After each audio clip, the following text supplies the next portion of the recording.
ಓಂ ಆಂಜನೇಯಾಯ ವಿದ್ಮಹೇ ವಾಯುಪುತ್ರಾಯ ಧೀಮಹಿ ತನ್ನೋ ಹನುಮನ್ ಪ್ರಚೋದಯಾತ್. ಓಂ ನಮೋ ಭಗವತೆ ಆಂಜನೇಯಾಯ ಮಹಾಬಲಾಯ ಸ್ವಾಹ.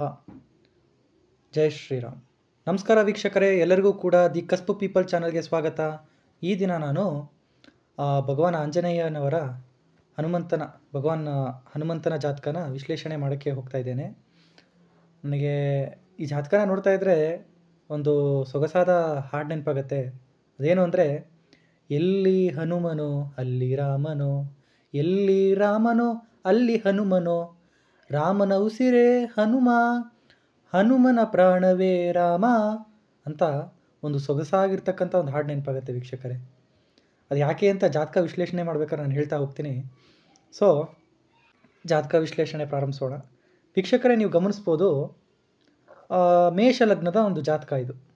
ಆಂಜನೇಯ ಸ್ವಾಮಿಯವರದು ಮೇಷ ಲಗ್ನದ ಜಾತಕ. As per the Puranik history ನಾವು ತೊಗೊಳ್ತಾ ಹೋದರೆ, ಒಂದು ದೃಕ್ ಪಂಚಾಂಗದ ಪ್ರಕಾರ ಆಂಜನೇಯ ಸ್ವಾಮಿಯವರು ಹುಟ್ಟಿರ್ತಕ್ಕಂಥದ್ದು ಚೈತ್ರ ಮಾಸದ ಪೂರ್ಣಿಮಾ, ಅಂದರೆ ಚೈತ್ರ ಮಾಸದ ಪೂರ್ಣಿಮಾ ಚಿತ್ತಾ ನಕ್ಷತ್ರದಲ್ಲಿ ಅವರು ಜನಿಸ್ತಾರೆ. ಮೇಷ ಲಗ್ನದಲ್ಲಿ ಅವರು ಜನಿಸ್ತಾರೆ. ಅವರ ಒಂದು ಜಾತಕನ ನೀವು ಇಲ್ಲಿ ಕಾಣ್ಬೋದು. ಇಲ್ಲಿ ನೀವು ಅಬ್ಸರ್ವ್ ಮಾಡಿ, ಲಗ್ನದಲ್ಲಿ ಸೂರ್ಯ ಪಂಚಮಾಧಿಪತಿ ಲಗ್ನದಲ್ಲಿ ಉಚ್ಚ ಆಗ್ತಾ ಇದ್ದಾನೆ. ಪಂಚಮಾಧಿಪತಿ, ಫಿಫ್ತ್ ಲಾರ್ಡ್, ಆರೋಗ್ಯ ಕೊಡ್ತಕ್ಕಂಥ ಒಬ್ಬ ಅಧಿಪತಿ, ಆಧ್ಯಾತ್ಮಿಕ ಜ್ಞಾನವನ್ನು ಕೊಡ್ತಕ್ಕಂಥ ಒಂದು ಅಧಿಪತಿ ಮೇಷ ಲಗ್ನಕ್ಕೆ ಪಂಚಮಾಧಿಪತಿ ಲಗ್ನದಲ್ಲಿ ಉಚ್ಚ ಆಗ್ತಾ ಇದ್ದಾನೆ. ಅದೊಂದು ವಿಚಾರ. ಎರಡನೇ ವಿಚಾರ, ಲಗ್ನಾಧಿಪತಿ ಎಕ್ಸಾಲ್ಟೆಡ್, ಮತ್ತೆ ಲಗ್ನಾಧಿಪತಿ ಮಕರ ರಾಶಿನಲ್ಲಿ ಉಚ್ಚ ಆಗ್ತಾ ಇದ್ದಾನೆ. ಮತ್ತು ಲಗ್ನಾಧಿಪತಿ ಈ ಒಂದು ಲಗ್ನಕ್ಕೆ ರುಚಕ ಯೋಗವನ್ನು ಕೊಡ್ತಾ ಇದ್ದಾನೆ. ಲಗ್ನಾಧಿಪತಿ ಮೇಷ ಲಗ್ನಕ್ಕೆ ರುಚಕ ಯೋಗ. ಏನಪ್ಪ ರುಚಕ ಯೋಗ ಅಂದರೆ, ಅದು ಪಂಚಮಹಾಪುರುಷ ರಾಜಯೋಗದಲ್ಲಿ ಒಂದು ಯೋಗ. ಪಂಚಮಹಾಪುರುಷ ಯೋಗದಲ್ಲಿ ಒಂದು ಯೋಗ. ಶನಿ, ಮಂಗಳ, ಗುರು, ಶುಕ್ರ ಹಾಗೂ ಬುಧ ಇಷ್ಟು ಗ್ರಹಗಳು ಏನಾದರೂ 1ನೇ ಮನೆ, 4ನೇ ಮನೆ, 7ನೇ ಮನೆ ಹಾಗೂ 10ನೇ ಮನೆಯಲ್ಲಿ ಸ್ವರಾಶಿ ಅಂದರೆ ಅವರ ಓನ್ ಸೈನ್, ಸ್ವಂತ ಮನೆ ಅಥವಾ ಸ್ವಂತ ರಾಶಿ ಅಥವಾ ಉಚ್ಚ ಸ್ಥಾನದಲ್ಲಿ ಏನಾದರೂ ಅವರಿದ್ದರೆ ಅದನ್ನು ನಾವು ಪಂಚಮಹಾಪುರುಷ ರಾಜಯೋಗ ಅಂತ ಕರಿತೇವೆ. ಅದೊಂದು ವಿಚಾರ. ನೀವಿಲ್ಲಿ ಜಾತಕದಲ್ಲಿ ಅಬ್ಸರ್ವ್ ಮಾಡ್ಬೋದು. ಇಲ್ಲಿ ಏನಾಗ್ತಾ ಇದೆ ಅಂದರೆ, ಲಗ್ನಾಧಿಪತಿ 10ನೇ ಮನೆಯಲ್ಲಿ ಉಚ್ಚ ಆಗ್ತಾ ಇದೆ. ಅದೊಂದು ವಿಚಾರ. ಎರಡನೇ ವಿಚಾರ, 2ನೇ ಮನೆಯಲ್ಲಿ ಬುಧ, 3ನೇ ಮನೆಯಲ್ಲಿ ರಾಹು. 3ನೇ ಮನೆ ಪರಾಕ್ರಮ ಸ್ಥಾನ ಅಂತ ಕರಿತೀವಿ. ಉಪಚಯ ಸ್ಥಾನ 3ನೇ ಮನೆ, 6ನೇ ಮನೆ, 10ನೇ ಮನೆ, 11ನೇ ಮನೆ ಉಪಚಯ ಸ್ಥಾನ. ಇಲ್ಲಿ ಪಾಪಗ್ರಹಗಳು ಇದ್ದಷ್ಟು ತುಂಬ ಒಳ್ಳೆಯದು ವೀಕ್ಷಕರೇ. ಪರಾಕ್ರಮ, ಶಕ್ತಿಶಾಲಿ, ಧೈರ್ಯವಂತಿಕೆ ಬಹಳ ಕೊಟ್ಬಿಡುತ್ತೆ. ಸ್ಟ್ರೆಂತ್, ಎಫರ್ಟ್ ಅದು ಬಹಳ ಕೊಟ್ಬಿಡ್ತದೆ. ಇನ್ನು 4ನೇ ಮನೆ ಚತುರ್ಥ ಸ್ಥಾನದಲ್ಲಿ ಗುರು ಉಚ್ಚ ಆಗ್ತಾ ಇದೆ. ಗುರು ಚತುರ್ಥ ಸ್ಥಾನದಲ್ಲಿ ಕರ್ಕ ರಾಶಿನಲ್ಲಿ ಗುರು ಉಚ್ಚ ಆಗ್ತಾ ಇದೆ. ಅದು ಕೂಡ ಈ ಜಾತಕಕ್ಕೆ ಪಂಚಮಹಾಪುರುಷ ರಾಜಯೋಗ ಆಗಿರ್ತಕ್ಕಂತಹ ಹಂಸಯೋಗನ ಕಾಸ್ ಮಾಡ್ತಾ ಇದೆ ಗುರು. ಓಕೆನಾ? ಕೇಂದ್ರದಲ್ಲಿ ಕೂತ್ಕೊಂಡ್ಬಿಟ್ಟು ಗುರು ಬಂದ್ಬಿಟ್ಟು ಈ ಒಂದು ಜಾತಕಕ್ಕೆ ಪಂಚಮಹಾಪುರುಷ ರಾಜಯೋಗ ಆಗಿರ್ತಕ್ಕಂಥ ಹಂಸಯೋಗನ ಕಾಸ್ ಮಾಡ್ತಾ ಇದೆ. ಅದೇ ರೀತಿ ನೀವು ಇಲ್ಲಿ ನೋಡ್ಬೋದು, ಸಪ್ತಮದಲ್ಲಿ ಶನಿ ಉಚ್ಚ ಆಗ್ತಾ ಇದ್ದಾನೆ. ಶನಿ ಮತ್ತು ಚಂದ್ರ ಒಟ್ಟಿಗೆ ಸೇರ್ಕೊಂಡಿದ್ದಾರೆ ವೀಕ್ಷಕರೇ. ಇದನ್ನು ಬಹಳ ಜನ ಹೇಳ್ತಾರೆ ವಿಷಕುಂಭ ಯೋಗ, ಬಾಲಾರಿಷ್ಟ ಯೋಗ. ಆಯಿತು, ಅದನ್ನು ಆ ಕಡೆ ಸೈಡಿಗೆ ಇಡೋಣ. ಆದರೆ ಇದ್ರದ್ದೊಂದು ಪ್ಲಸ್ ಪಾಯಿಂಟ್ ಹೇಳ್ತಾ ಇದ್ದೀನಿ ವೀಕ್ಷಕರೇ. ಶನಿ ಮತ್ತು ಚಂದ್ರಂದು ಶಿವಾಪಾರ್ವತಿ ಯೋಗ ಅಂತ ಕರಿತೇವೆ. ಶನಿ ಮತ್ತು ಚಂದ್ರನ ಶಿವಾಪಾರ್ವತಿ ಯೋಗ ಅಥವಾ ಶಿವಯೋಗ. ಯಾಕೆ ಇದನ್ನು ಶಿವಪಾರ್ವತಿ ಅಂತ ಯೋಗ ಅಂತ ಕರಿತೇವೆ ಅಂದರೆ, ಆಯಿತು, ಒಂದು ಸಿಂಪಲ್ ಟರ್ಮಿನಾಲಜಿ ಹೇಳ್ತೀನಿ. ಶನಿ ಅಂದರೆ ಈ ವಿಷ, ಜೀವನದ ಕಹಿ ಘಟನೆಗಳೆಲ್ಲ ಶನಿ. ಚಂದ್ರ ಅಂದರೆ ಶಿವ. ನೀವು ಅಬ್ಸರ್ವ್ ಮಾಡಿರ್ಬೋದು, ಶಿವ ಏನು ಮಾಡ್ತಾನೆ, ವಿಷಕಾರಿ ವಿಷವನ್ನು ಅವನು ಸೇವಿಸ್ತಾನೆ ಶಿವ. ಓಕೆನಾ? ಅದರ ಅರ್ಥ ಏನು ಅಂದರೆ, ಕಷ್ಟ ಮತ್ತು ಸುಖ ಎರಡನ್ನೂ ಈಕ್ವಲ್ ಆಗಿ ತೊಗೊಳ್ತಕ್ಕಂಥ ಒಂದು ಯೋಗ ಶನಿ ಮತ್ತು ಚಂದ್ರ ಯೋಗ. ಸಿಕ್ಕಾಪಟ್ಟೆ ಕಷ್ಟದಿಂದ ಬರ್ತಾರೆ. ಓಕೆನಾ? ಅದೊಂದು ವಿಚಾರ. ಸಮುದ್ರ ಮಂಥನದ ಟೈಮಲ್ಲಿ ಹಾಲಾಹಲ ವಿಷ ಉತ್ಪತ್ತಿ ಆಗ್ತದೆ. ಶಿವ ಏನು ಮಾಡ್ತಾನೆ, ಅದನ್ನು ಸೇವಿಸ್ಬಿಟ್ಟು ಪ್ರಪಂಚನ ಅದರಿಂದ ಕಾಪಾಡ್ತಾನೆ. ಅದಕ್ಕೆ ಶನಿ ಮತ್ತು ಚಂದ್ರನ ದುಃಖಹರ್ತ ಯೋಗ ಅಂತ ಕರಿತೀವಿ. ಇನ್ನೊಬ್ಬರು ದುಃಖವನ್ನು ದೂರ ಮಾಡ್ತಕ್ಕಂಥ ಯೋಗ ಶನಿ ಮತ್ತು ಚಂದ್ರ, ಅವರ ಇಬ್ಬರ ಯುತಿ, ಇನ್ನೊಬ್ಬರ ದುಃಖವನ್ನು ದೂರ ಮಾಡ್ತಕ್ಕಂಥದ್ದು. ಅದೊಂದು ವಿಚಾರ. ಶಿವ ಪಾರ್ವತಿ ಯೋಗ ಅಂತ ಕರಿತೇವೆ. ಅದಾದ ಮೇಲೆ 9ನೇ ಮನೆ ನವಮದಲ್ಲಿ ಕೇತು.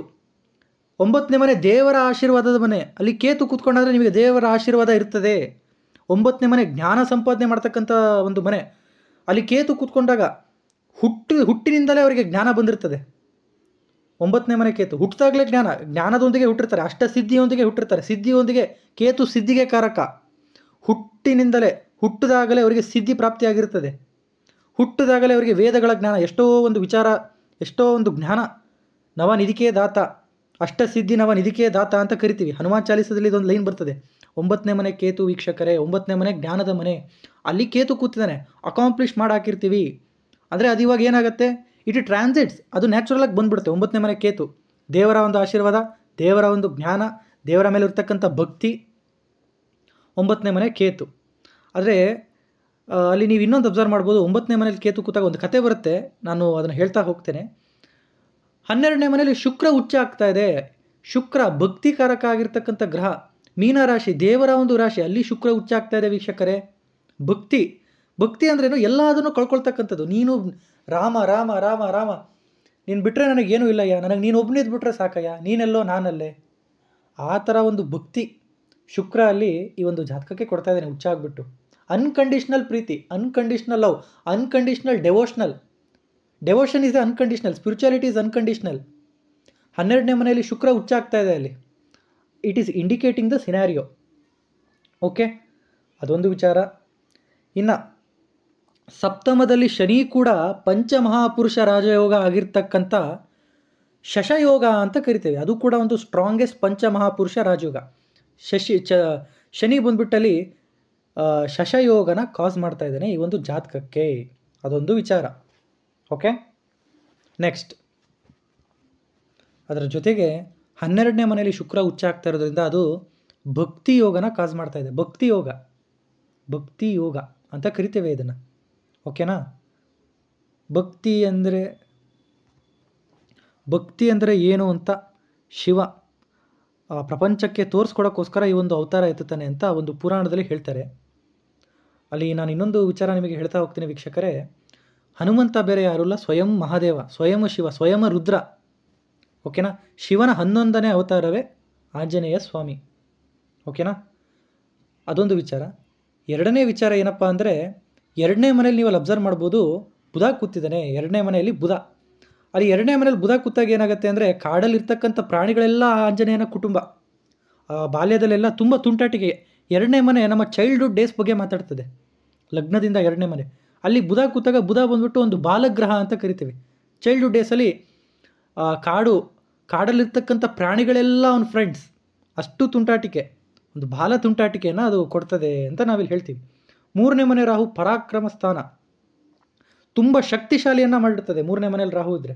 4ನೇ ಮನೆ ಗುರು, 9ನೇ ಮನೆ ಅಧಿಪತಿ ಮತ್ತು 12ನೇ ಮನೆ ಅಧಿಪತಿ ಉಚ್ಚಾಗಿ 4ರಲ್ಲಿ ಕೂತಿದೆ. ತಾಯಿಯೇ ಮೊದಲ ಗುರು, ಒಂದು ವಿಚಾರ. ಎರಡನೇ ವಿಚಾರ ಏನಪ್ಪ ಅಂದರೆ, ಅವರಿಗೆ ಸಿಕ್ಕಾಪಟ್ಟೆ ಜ್ಞಾನ ಪ್ರಾಪ್ತಿಯಾಗಿರ್ತದೆ ಗುರು ಕೇಂದ್ರದಲ್ಲಿ ಉಚ್ಚ ಆಗಿರೋದ್ರಿಂದ. ಅದೊಂದು ವಿಚಾರ. ಎರಡನೇ ವಿಚಾರ ಏನಾಗ್ತದೆ ಅಂದರೆ ವೀಕ್ಷಕರೇ, ಬಾಲ ತುಂಟಾಟಿಕೆ. ನಮ್ಮ ಆಂಜನೇಯ ಸ್ವಾಮಿ ಬಾಲ್ಯದಲ್ಲಿ ತುಂಬ ತುಂಟರಿದ್ದರು, ಬಾಲ ತುಂಟಾಟಿಕೆ. ವಾನರ ಮಹಾರಾಜರು ತುಂಬ ತುಂಟರಾಗಿದ್ದರು. ಅಲ್ಲಿ ಏನಾಗ್ತದೆ ಅಂದರೆ, ಒಬ್ಬ ಋಷಿ ಮುನಿಗಳು ಎಲ್ಲ ರೀತಿಯವರು ಆಂಜನೇಯ ಸ್ವಾಮಿಗಳು ಏನು ಮಾಡ್ತಾಯಿದ್ರು ಅಂದರೆ, ಪ್ರಾಣಿ ಪಕ್ಷಿಗಳನ್ನು ಕಾಪಾಡ್ತಕ್ಕಂಥದ್ದು. ಅಂದರೆ ಅವರೆಲ್ಲ ಫ್ರೆಂಡ್, ಆ ಸಂಘದಲ್ಲಿ ಇರ್ತಕ್ಕಂಥದ್ದು. ಇಡೀ ಪ್ರಾಣಿ ಸಂಕುಲಗಳೇ ಅವ್ರ ಫ್ರೆಂಡ್ಸ್ ಇದ್ದಂಗೆ. ಆ ಥರ ಒಂದಿನ ಏನಾಗ್ತದೆ, ತುಂಟಾಟಿಕೆ ಮಾಡ್ತಾ ಒಬ್ಬ ಋಷಿ ಮುನಿಗಳಿಗೆ ಏನೋ ಒಂದು ಮಾಡ್ತಾರೆ.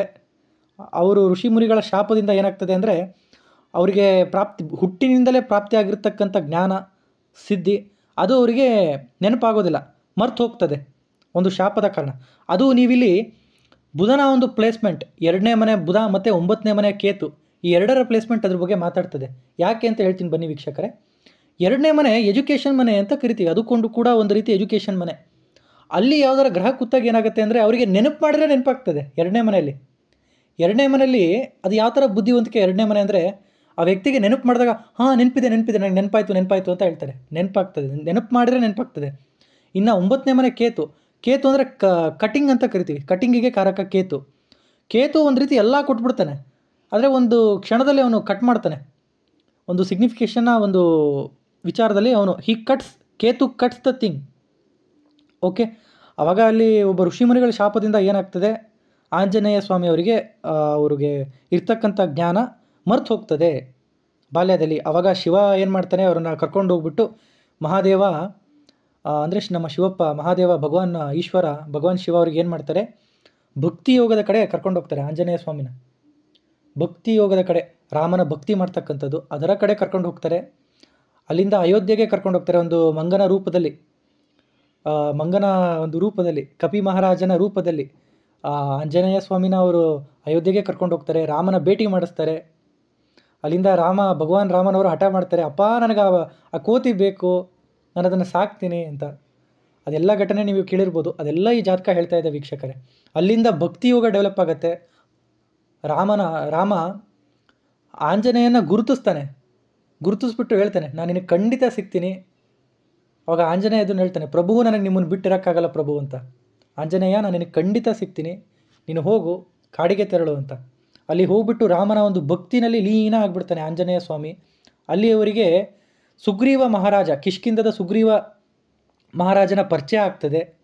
ಅವರ ಗುರುಗಳು, ಆಂಜನೇಯ ಸ್ವಾಮಿಯ ಗುರುಗಳು ಬಂದುಬಿಟ್ಟು ಸ್ವಯಂ ಜ್ಯೋತಿಷಿ ಆಗಿರ್ತಕ್ಕಂಥ ಸೂರ್ಯದೇವರು, ಭಗವಾನ್ ಸೂರ್ಯದೇವರು. ಅವರಿಗೆ ಹೇಳಿರ್ತಾರೆ, ನಿನಗೆ ಕಿಷ್ಕಿಂಧದಲ್ಲಿ ಫ್ಯೂಚರಲ್ಲಿ ಸುಗ್ರೀವನ ಪರಿಚಯ ಆಗ್ತದೆ, ನೀನು ಅವರಿಗೆ ಸಹಾಯ ಮಾಡಪ್ಪ ಅಂತ. ರಾಮನ ಭಕ್ತಿನಲ್ಲಿ ಲೀನ ಆಗಿರ್ತಾರೆ. ಒಂದು ಕಾಡಿನಲ್ಲಿ ಕೂತ್ಕೊಂಡು ರಾಮನ ತಪ ಮಾಡ್ತಾ ಇದ್ದಾಗ ಅವರಿಗೆ ಸುಗ್ರೀವನ ಪರಿಚಯ ಆಗ್ತದೆ. ಅದೆಲ್ಲ ಕಾಂಬಿನೇಷನ್ ಈ ಜಾತಕದಲ್ಲಿ ನಾವು ಕಾಣ್ಬೋದು ವೀಕ್ಷಕರೇ. ಇನ್ನೊಂದು ಏನಾಗ್ತದೆ ಅಂದರೆ ವೀಕ್ಷಕರೇ, 9ನೇ ಮನೇಲಿ ಕೇತು ಕೂತಾಗ, 9ನೇ ಮನೆ ಗುರುಗಳ ಮನೆ ಅಂತ ಕರಿತೀವಿ. ಒಂದು ಜ್ಞಾನ ಪ್ರಾಪ್ತಿ ಮಾಡ್ಕೊಳ್ತಕ್ಕಂಥ ಮನೆ. ನಮ್ಮ ಲೈಫಲ್ಲಿ ಟೀಚರ್ಗಳೆಲ್ಲ ಬಂದುಬಿಟ್ಟು ನಮಗೊಂದು ಜ್ಞಾನ ಕೊಟ್ಬಿಟ್ಟು ಹೋಗ್ತಾರೆ. ಅಲ್ಲಿ 9ನೇ ಮನೇಲಿ ಕೇತು ಕೂತಾಗ ಏನಾಗುತ್ತೆ ಅಂದರೆ ವೀಕ್ಷಕರೇ, ನೀವಿಲ್ಲಿ ಅಬ್ಸರ್ವ್ ಮಾಡ್ಬೋದು, ಆಂಜನೇಯನಿಗೆ ಗುರುಗಳಿದ್ದವ್ರು ಹೇಳ್ತಾರೆ, ಈ ಭೂಮಿಯ ಮೇಲೆ ಈ ಬಾಲಕನಿಗೆ ಜ್ಞಾನ ಹೇಳ್ಕೊಡ್ತಕ್ಕಂಥವ್ರು ಯಾರೂ ಇಲ್ಲ, ಈ ಭೂಮಿ ಮೇಲೆ ಅಂಥ ಜ್ಞಾನ ಇಲ್ಲ ಅಂತ ಒಂದು ವಿಚಾರ ಅಲ್ಲಿ 9ನೇ ಮನೆ ಕೇತು ಅಬ್ಸರ್ವ್ ಮಾಡ್ಬೋದು. ಆವಾಗ ಅಲ್ಲಿ ಪವನ ದೇವರು, ವಾಯುದೇವರು ಪ್ರತ್ಯಕ್ಷ ಆಗಿಬಿಟ್ಟು ಅಲ್ಲಿ ಅವರಿಗೆ ಹೇಳ್ತಾರೆ, ಒಂದು ಎಜುಕೇಷನ್ ಕೊಡ್ತಕ್ಕಂಥ ಒಂದು ವಿಚಾರದ ಬಗ್ಗೆ ಮಾತಾಡ್ತಾರೆ. ಆವಾಗ ಅಲ್ಲಿ ಆಂಜನೇಯ ಸ್ವಾಮಿಗೆ ಉಪನಯನ ಆಗ್ತಕ್ಕಂಥದ್ದು, ಒಟು ಆಗ್ತಕ್ಕಂಥದ್ದು, ಉಪನಯನ ಆಗ್ತಕ್ಕಂಥದ್ದು. ಆವಾಗ ಸೂರ್ಯದೇವನ ಹತ್ರ ಅವ್ರನ್ನ ಕರ್ಕೊಂಡು ಹೋಗ್ತಕ್ಕಂಥದ್ದು. ಆವಾಗ ಅವರಿಗಲ್ಲಿ ಸೂರ್ಯದೇವರು ವೇದಗಳು, ಪುರಾಣಗಳು, ಸೃಷ್ಟಿಯ ಜ್ಞಾನವನ್ನು ಹೇಳ್ಕೊಡ್ತಕ್ಕಂಥದ್ದು. ಅದು ನಾವಿಲ್ಲಿ ಕಾಣ್ಬೋದು. ಹಾಗೇನಲ್ಲಿ 9ನೇ ಮನೆ ಕೇತು ಕೂತಾಗ ದೇವರ ಒಂದು ಆಶೀರ್ವಾದ ವೀಕ್ಷಕರೇ. 9ನೇ ಮನೆ ಕೇತು ಕೂತಾಗ ಕೇತು ಕಟ್ ಅಂತ ಹೇಳ್ತೀವಿ. ಆಂಜನೇಯ ಸ್ವಾಮಿಯವರ ಒಂದು ವಿಚಾರದಲ್ಲಿ ನೀವು ತೊಗೊಂಡಾಗ ಅವ್ರು ಏನು ಮಾಡ್ತಾರೆ, ಸೂರ್ಯದೇವನ ನುಂಗಕ್ಕೆ ಅಂತ ಹೋಗ್ತಾರೆ. ಒಂದು ಪುಟ್ಟ ಮಗುವಾಗಿದ್ದಾಗ ಆಂಜನೇಯ ಸ್ವಾಮಿ, ನೀವು ಗೊತ್ತಿರ್ಬೋದು, ಅವ್ರು ಏನು ಮಾಡ್ತಾರೆ, ಪಾಪ ಸೂರ್ಯದೇವನ ಅವ್ರಿಗೆ ಗೊತ್ತಿಲ್ಲ, ಮಾವಿನ ಹಣ್ಣು ಅಂತ ತಿಳ್ಕೊಂಡ್ಬಿಟ್ಟು ಸೂರ್ಯದೇವನ ಅವರು ನುಂಗೋದಕ್ಕೆ ಹೋದಾಗ ಇಂದ್ರನ ವಜ್ರಾಸ್ತ್ರ ಅವ್ರ ಮೇಲೆ ಪ್ರಯೋಗ ಆಗ್ತದೆ. ಆವಾಗ ಅವರಿಗೆ ಅದರಿಂದ ನೋವಾಗ್ಬಿಟ್ಟು ಅವರು ಭೂಮಿ ಮೇಲೆ ಮತ್ತೆ ವಾಪಸ್ ಬಿದ್ದಾಗ ವಾಯುದೇವರು ಏನು ಮಾಡ್ತಾರೆ, ಸಂಪೂರ್ಣ ಸೃಷ್ಟಿಯ ಗಾಳಿಯನ್ನು ಅವರು ತೊಗೊಂಡ್ಬಿಡ್ತಾರೆ. ಆವಾಗ ಅಲ್ಲಿ ಸಕಲ ದೇವತೆಗಳು ಪ್ರತ್ಯಕ್ಷರಾಗ್ಬಿಟ್ಟು ವಾಯುದೇವರಿಗೆ ರಿಕ್ವೆಸ್ಟ್ ಮಾಡ್ತಾರೆ, ದಯವಿಟ್ಟು ಅದರಿಂದ ಸೃಷ್ಟಿಯ ಸಂತುಲನ, ಅಂದರೆ ಸೃಷ್ಟಿಗೆ ಬೇಕಾಗಿರ್ತಕ್ಕಂಥದ್ದು ಸಂಚಲನ, ಆಪ್ರೇಟ್ ಮಾಡೋಕ್ಕೆ ಬೇಕಾಗಿರ್ತಕ್ಕಂಥದ್ದು ಆಮ್ಲಜನಕ, ಪ್ರಾಣವಾಯುನೇ ಇಲ್ಲ ಅಂದರೆ ಜೀವಿಗಳು ಬದುಕೋದು ಕಷ್ಟ ಆಗ್ತದೆ ಅಂತ ಹೇಳ್ಬಿಟ್ಟು ಅವ್ರಿಗೆ ರಿಕ್ವೆಸ್ಟ್ ಮಾಡ್ತಾರೆ. ಆವಾಗ ಆಂಜನೇಯ ಸ್ವಾಮಿಗೆ ಅವರು ಪವನ ದೇವರು ಹೇಳ್ತಾರೆ, ಅಂದರೆ ವಾಯುದೇವರು ಅವರಿಗೆ ಹೇಳ್ತಾರೆ, ನನ್ನ ಪುತ್ರ ಅಂದರೆ ಪವನ ಪುತ್ರ ಆಂಜನೇಯ ಸ್ವಾಮಿಗೆ ದಯವಿಟ್ಟು ಹೀಲ್ ಮಾಡಿ, ಅವ್ರನ್ನ ರಕ್ಷಣೆ ಮಾಡಿ ಅಂತ. ಅವಾಗ ಅಲ್ಲಿರ್ತಕ್ಕಂಥ ದೇವತೆಗಳೆಲ್ಲ ಆಂಜನೇಯ ಸ್ವಾಮಿಗೆ ವರಗಳನ್ನು ಕೊಡ್ತಾರೆ. ಅದು 9ನೇ ಮನೆಯ ಕೇತು ಅದನ್ನು ಸಿಗ್ನಿಫೈ ಮಾಡ್ತದೆ ವೀಕ್ಷಕರೇ. ಕುಬೇರ ಗದೆಯನ್ನು ಕೊಡ್ತಾನೆ. ಬ್ರಹ್ಮದೇವರು ಬ್ರಹ್ಮಾಸ್ತ್ರದಿಂದ ಮುಕ್ತನಾಗಿರಪ್ಪ, ನನ್ನ ಅಸ್ತ್ರಗಳು ನಿನಗೇನೂ ಮಾಡುವುದಿಲ್ಲ. ಹಾಗಾಗಿ ಅದೇ ರೀತಿ ದೇವತೆಗಳು ಅವರಿಗೆ ಒಂದು ವರಗಳನ್ನು ಕೊಡ್ತಾರೆ. ಯಮಧರ್ಮರಾಜರು ಸ್ವಸ್ಥವಾಗಿರಪ್ಪ, ನೀನು ಸ್ವಸ್ಥವಾಗಿದ್ಬಿಡು, ನಿನಗೆ ಯಾವ ರೋಗಗಳು ಯಾವ ಕಾಯಿಲೆಗಳು ಕೂಡ ಏನು ಆಗೋದಿಲ್ಲ. ಆ ಯಮದೇವರ ರಾಜರು ಕೊಡ್ತಕ್ಕಂಥ ವರದಾನ ನೀವಲ್ಲಿ ನೋಡ್ಬೋದು. ಪಂಚಮಾಧಿಪತಿ ಆಗಿರ್ತಕ್ಕಂಥ ಸೂರ್ಯ, ಆರೋಗ್ಯಕ್ಕೆ ಕಾರಕ ಆಗಿರ್ತಕ್ಕಂಥ ಸೂರ್ಯ ಲಗ್ನದಲ್ಲಿ ಹೋಗಿ ಕೂತಿದೆ ಅಂದರೆ ನ್ಯಾಚುರಲ್ ಆಗಿ ಅವರಿಗೆ ಇಮ್ಯುನಿಟಿ ಕೊಟ್ಬಿಡುತ್ತೆ. ಯಮಧರ್ಮರಾಜನ ವರನೂ ಕೂಡ ಅದೇ ಹೇಳ್ತದೆ. ವರ, ಬ್ಲೆಸ್ಸಿಂಗ್ಸ್ ಆಫ್ ಲಾರ್ಡ್ ಯಮ, ನೀನು ಸದಾ ಸ್ವಸ್ಥನಾಗಿದ್ಬಿಡಪ್ಪ, ಹೆಲ್ತಿಯಾಗಿದ್ಬಿಡಪ್ಪ, ಅದು ಒಂದು ವರ. ಆಮೇಲೆ ಭಗವಾನ್ ರಾಮಚಂದ್ರನವರು ಹನುಮಂತ ಚಿರಂಜೀವಿಯಾಗಿದ್ಬಿಡು, ಚಿರಂಜೀವಿ ಭವ, ಚಿರಂಜೀವ ಅನ್ನೋ ಒಂದು ವರದಾನನ ಕೊಡ್ತಾರೆ. ಅದನ್ನು ನೀವಿಲ್ಲಿ ಕಾಣ್ಬೋದು ವೀಕ್ಷಕರೇ. ಅಷ್ಟಮಾಧಿಪತಿ ಮತ್ತು ಲಗ್ನಾಧಿಪತಿ ಆಗಿರ್ತಕ್ಕಂಥ ಮಂಗಳ ಉಚ್ಚ ಆಗ್ತಾ ಇದ್ದಾರೆ. ಅಷ್ಟಮಾಧಿಪತಿ ಅಂದರೆ 8ನೇ ಮನೆ ಆಯಸ್ಸಿಗೆ ಕಾರಕ. ಆ ಆಯಸ್ಸಿಗೆ ಕಾರಕ ಆಗಿರ್ತಕ್ಕಂಥ ಗ್ರಹ ಉಚ್ಚ ಆಗ್ತಾ ಇದೆ, ಅದನ್ನು ನೀವಿಲ್ಲಿ ಕಾಣ್ಬೋದು. ಅದರ ಮೇಲೆ 9ನೇ ಮನೆ ಅಧಿಪತಿಯಾಗಿರ್ತಕ್ಕಂಥ ಗುರುವಿನ ದೃಷ್ಟಿ ಬಿದ್ದಿದೆ ಅದ್ರ ಮೇಲೆ. ಅಂದರೆ ಅವರಿಗೆ they have the purpose in the life, ಒಂದು ಪರ್ಪಸ್ಸಿಂದ ಅವರು ಜನ್ಮ ತಾಳ್ತಾರೆ ಅಂತ ಅದರ ಅರ್ಥ. ಅವ್ರಿಗೇನೋ ಒಂದು ಪರ್ಪಸ್ ಇರ್ತದೆ. ಇದು ಒಂದು ವಿಚಾರ ವೀಕ್ಷಕರೇ, ಇದನ್ನು ನೀವು ಇಲ್ಲಿ ಜಾತಕದಲ್ಲಿ ಕಾಣಬಹುದು. ಅದೊಂದು ವಿಚಾರ. ಎರಡನೇ ವಿಚಾರ ಏನಪ್ಪ ಅಂದರೆ ಅದೊಂದು ಘಟನೆ ಆಗುತ್ತೆ. ಎರಡನೇ ವಿಚಾರ ವೀಕ್ಷಕರೇ ಏನು ಅಂದರೆ ಶನಿ ಮತ್ತು ಚಂದ್ರನ ಯುತಿ. ಅಲ್ಲಿ ಏನಾಗ್ತದೆ ಅಂದರೆ ರಾಮಾಯಣದ ಒಂದು ತ್ರೇತಾಯುಗದ ಸಂದರ್ಭದಲ್ಲಿ ಶಿವ ನಾನು ಅವತಾರ ಎತ್ತುತ್ತಾ ಇದ್ದೀನಿ ಅಂತ ಶಿವ ಹೇಳ್ತಾನೆ ಪಾರ್ವತಿ ದೇವಿಗೆ. ನಾನು ಆಂಜನೇಯ ರೂಪದಲ್ಲಿ ತ್ರೇತಾಯುಗದಲ್ಲಿ ಅವತಾರ ಎತ್ತುತ್ತಾ ಇದ್ದೇನೆ ಧರ್ಮ ಸ್ಥಾಪನೆಗೋಸ್ಕರ. ಭಕ್ತಿ ಅಂದರೆ ಏನು ಅಂತ ತಿಳಿಸ್ಕೊಡೋಕ್ಕೋಸ್ಕರ ಸ್ವಯಂ ಶಿವ ಅವತಾರ ಎತ್ತುತ್ತಾನೆ. ಆವಾಗ ಪಾರ್ವತಿ ದೇವಿ ಹೇಳ್ತಾಳೆ, ಸ್ವಾಮಿ ನೀವೆಲ್ಲೋ ನಾನು ಅಲ್ಲೇ ಇರಬೇಕಾಗ್ತದೆ, ನಿಮ್ಮ ಜೊತೆ ನಾನು ಬರ್ತೀನಿ ಅಂತ ಹೇಳ್ತಾರೆ. ಆವಾಗ ಈಶ್ವರ ಭಗವಾನ್ ಶಿವ ಇದ್ದವರು ಹೇಳ್ತಾರೆ ಪಾರ್ವತಿ ದೇವಿಗೆ, ಬೇಡ, ನೀನೇನಾದರೂ ನನ್ನ ಜೊತೆ ಬಂದುಬಿಟ್ರೆ ನನ್ನ ಗಮನ ಶ್ರೀರಾಮನ ಬದಲು ನಿನ್ನ ಬಗ್ಗೆನೇ ಭಾಳ ಹೋಗ್ಬಿಡುತ್ತೆ, ನೀನು ಬರಬೇಡ ಅಂತ ಅವಾಗ ಅದೊಂದಾಗತ್ತೆ. ಆವಾಗ ಅಲ್ಲಿ ಏನಾಗುತ್ತೆ ಅಂದರೆ ಹಾಗೆ ವಿಚಾರಗಳು ನಡೆದಾಗ ಏನಾಗುತ್ತೆ ಅಂದರೆ ಪಾರ್ವತಿ ದೇವಿ ಆಂಜನೇಯನ ಬಾಲ ಆಗ್ತಾಳೆ. ಪಾರ್ವತಿ ದೇವಿ ಆಂಜನೇಯನ ಬಾಲ, ಸ್ವಯಂ ಆಂಜನೇಯ ಬಂದ್ಬಿಟ್ಟು ಶಿವ. ಆಂಜನೇಯ ಸ್ವಾಮಿನಲ್ಲಿ ಶಿವ ಮತ್ತು ಪಾರ್ವತಿ ಅವರಿಬ್ಬರೂ ಇದ್ದಾರೆ. ಆಂಜನೇಯನ ಬಾಲ ಬಂದ್ಬಿಟ್ಟು ಆದಿಶಕ್ತಿ ಮಾತೆ ಆಗಿರ್ತಕ್ಕಂಥ ಪಾರ್ವತಿ ದೇವಿ, ಆಂಜನೇಯ ಬಂದ್ಬಿಟ್ಟು ಮಹಾಕಾಲನಾಗಿರ್ತಕ್ಕಂಥ ಮಹಾದೇವ. ಶಿವನ 11ನೇ ರುದ್ರ ಅವತಾರ, ಗ್ಯಾರವೇ ರುದ್ರಕ ಅವತಾರ್ ಅಂತ ಕರಿತೀವಿ. ಅದನ್ನು ನೀವು ಶನಿ ಚಂದ್ರನ ಕಂಜಂಕ್ಷನ್ ಅದರಲ್ಲಿ ನೀವು ಕಾಣ್ಬೋದು ವೀಕ್ಷಕರೇ. ಅದೊಂದು ವಿಚಾರ. ಎರಡನೇ ವಿಚಾರ, ಗುರುವಿನ ದೃಷ್ಟಿ ಶುಕ್ರನ ಮೇಲೆ ಬಿದ್ದಿದೆ. ಭಕ್ತಿ, ಸಿಕ್ಕಾಪಟ್ಟೆ ದೇವರ ಮೇಲೆ ವಿಶ್ವಾಸ, ಭಕ್ತಿ. ನನಗೇನೂ ಬೇಡಯ್ಯ, ನೀನಿದ್ರೆ ಸಾಕಯ್ಯ ರಾಮ, ಈ ಥರ ಒಂದು ಭಕ್ತಿ. ಶುಕ್ರ ಅನಾಥ ಚಕ್ರಕ್ಕೆ ಕಾರಕ ಆಗ್ತಾನೆ ವೀಕ್ಷಕರೇ. ಅನಾಥ ಚಕ್ರ ನೀವಲ್ಲಿ ಅಬ್ಸರ್ವ್ ಮಾಡಿರ್ಬೋದು. ಆಂಜನೇಯ ಸ್ವಾಮಿ ಎದೆ ಬಗೆದುಬಿಟ್ಟು ನನ್ನ ಪ್ರತಿ ಕಣದಲ್ಲೂ ಇರ್ತಕ್ಕಂಥದ್ದು ರಾಮನೇ ಅಂತ. ಅದೊಂದು ವಿಚಾರ ಇಲ್ಲಿ ಸಿಗ್ನಿಫೈ ಆಗ್ತಾ ಇದೆ ವೀಕ್ಷಕರೇ. ಓಕೆ, ಅದಾದಮೇಲೆ ಇಲ್ಲಿ ಆ ತೇಜಸ್ಸು ಅಂತ ಕರಿತೀವಿ. ತೇಜಸ್ಸು ಲಗ್ನದಲ್ಲಿ ಸೂರ್ಯ ಕೂತಾಗ ಆ ಒಂದು ತೇಜಸ್ಸನ್ನು ಕೊಡ್ತಕ್ಕಂಥದ್ದು. ಓಕೆ, ಇಷ್ಟನ್ನು ಹೇಳ್ತಾ ನಾನು ಇದನ್ನು ಇಲ್ಲಿ ಮುಗಿಸ್ತಾ ಇದ್ದೀನಿ. ಎಲ್ಲರಿಗೂ ಕೂಡ ಧನ್ಯವಾದಗಳು. ಜೈ ಶ್ರೀರಾಮ್, ಜೈ ಶ್ರೀ ಹನುಮಾನ್. ನಮಸ್ಕಾರ.